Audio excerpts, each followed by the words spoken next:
Coming to Simon Akpa, I believe everybody has their days in court.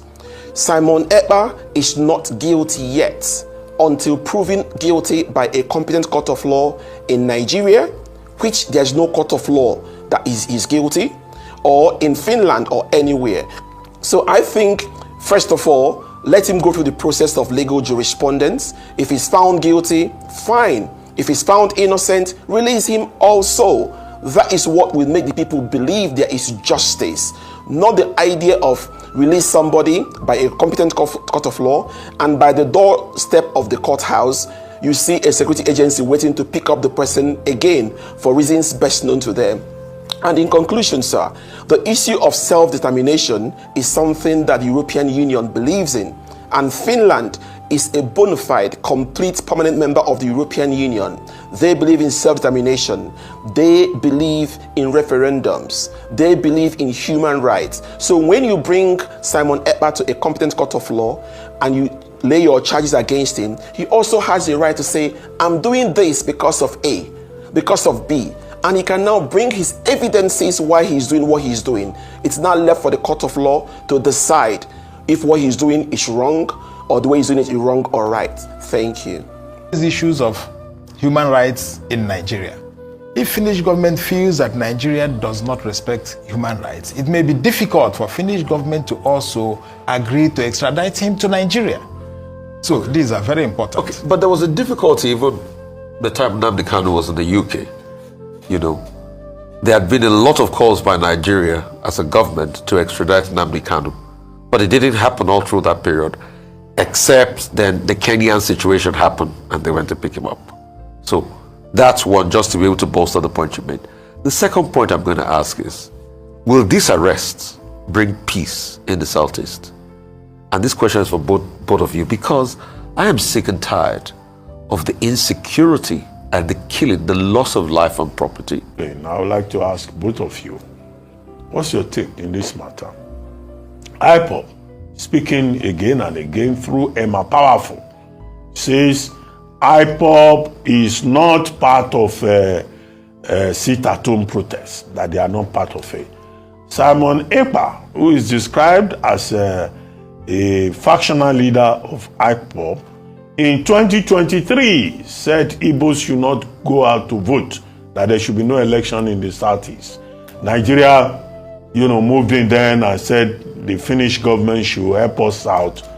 Well, this time around, he's now been arrested, we're told, by the Finnish investigation department, in issues relating to terrorism and conspiracy and all of that.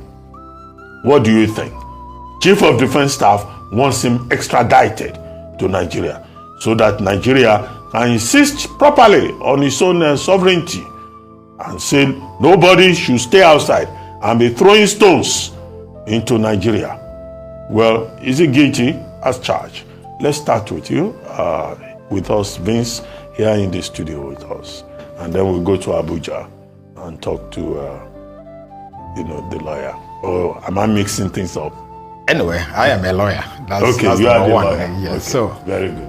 Yes, thank you, Dr. Abati, for this wonderful opportunity, and to all of you here.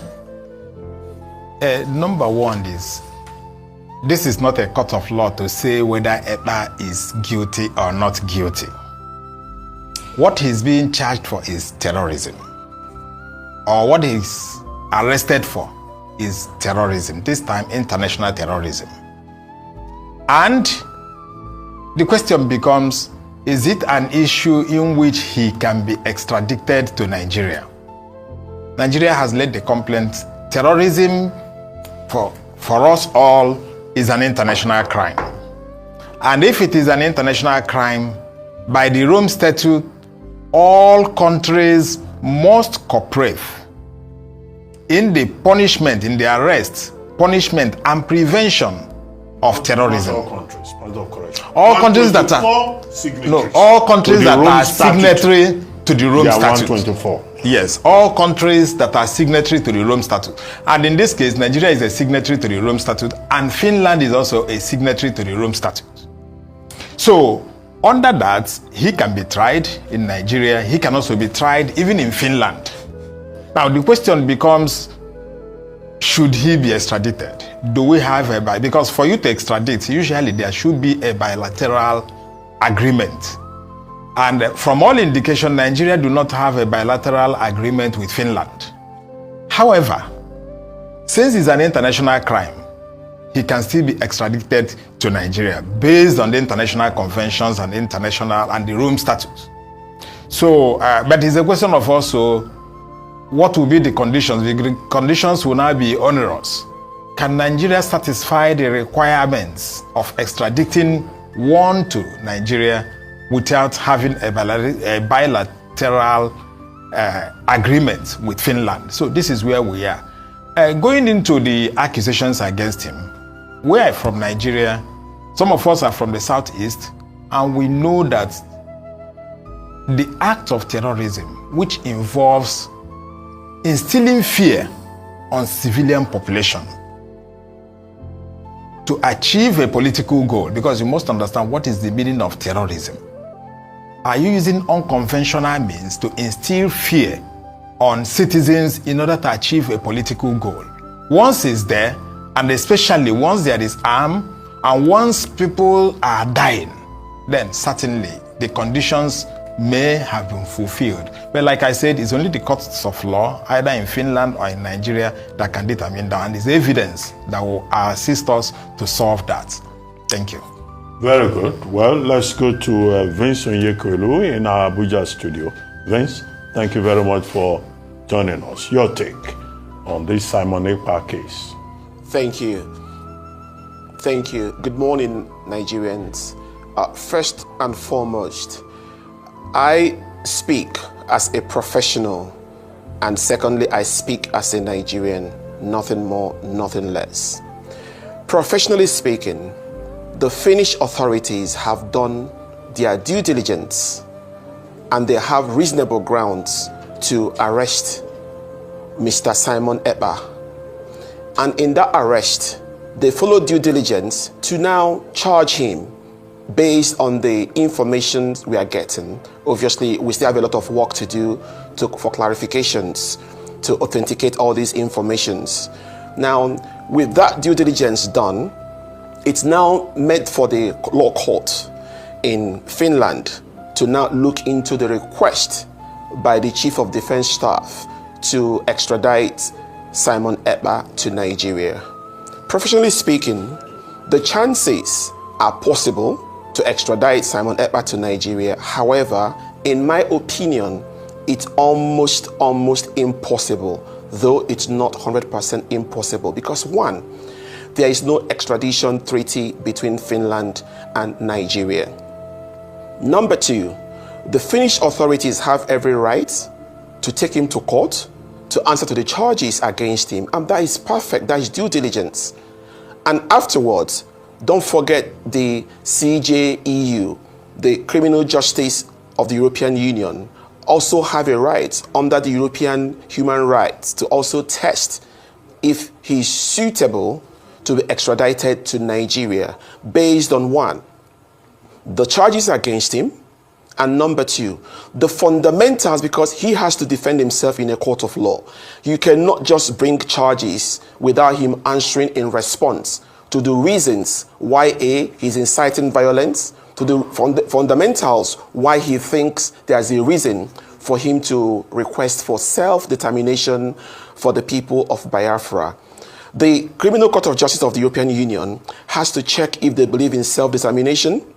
They have to check if they believe in human rights abuses, because bringing that man to Nigeria is a great idea, but I'm not sure that the Chief of Defense Staff should go home and relax and sleep, because they have to consider the human rights records in Nigeria as a country.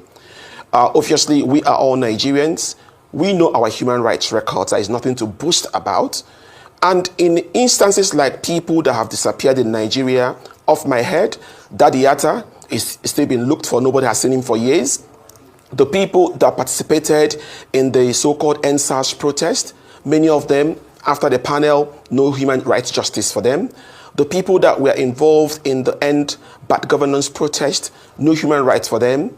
Even last week, we saw the human abuse of a couple by an army general. Up to today, we are still hearing. Or about politicians who believe they can buy the justice system in Nigeria. Or politicians who believe they can buy vehicles, build houses for justices. So obviously, we have to understand that Simon Akpa has to answer to his charges against him. I think that's due diligence to do, and I support that. However, we have to also ask ourselves, can the Finnish authorities, if they want to copy what we do in Nigeria, example, Simon Akpa is a politician in Finland today. He joined politics in 2017 and is a member of the National Coalition Party, the ruling party in Finland today. They won their national elections in February this year, and they have a president of the country. Simon Akpa also served the country as an army officer. Now, if you look at this human rights record in Nigeria, what Nigerian politicians have done about justice in Nigeria, do you think the National Coalition Party of Finland will feel comfortable to extradite Simon Akpa to Nigeria based on zero extraditory treaty between Nigeria and Finland and based on human rights of Nigeria in general? So I think the right thing has been done. Okay. But in conclusion, sir, I think Nigeria also has to copy from Finland to know that due diligence matters. Due diligence space, Mr. not where people can buy justices. All right, Mr. Onyekwelu, thank you so much for your input. I'll come back to you here in the studio. Of course, there's now an issue of financing terrorism as well. When you go onto social media, all you have to do is go through, especially Simon Akpa's own social media. He used to go live regularly, and during his live sessions, people would come and donate money, and he raised a substantial amount of money. My question is, these ordinary people, whether they be in Nigeria or elsewhere around the world, do they now become implicated in finance terrorism as well? Should they be worried if somebody tuned into Simon Akpa live on X or Twitter and they sent $2 to his PayPal? Do these people all become part of this bigger case now? Yes, it's very possible that they can become part of the bigger case, depending on the conditions upon which they are doing. If, for instance, somebody is committing or is suspected or is committing a crime, and you join that person to prosecute it, to finance it, certainly you are likely going to go in for it. A crime is a crime. Remember, we also have issues of maybe receiving stolen properties or being part of it in any way where you are active in supporting an unjust cause or in supporting terrorism. You become part of it, except you have what you may call a defense, saying that you do not know. But then that defense may not be so easy and available to you. I think, but remember, all these are issues of evidence. So it depends what evidence can you bring. I agree with my colleague who said it will be a tall work for Nigeria. I do not know why it's the Ministry of Defense that is taking this up. I think the Office of the Attorney General of the Federation, assembling good international lawyers who will understand the type of evidence. Because since we don't have the bilateral treaty, it means we need to satisfy Finland or Finnish government that what Simon Akpa is doing in their country, one, is a crime in their own country,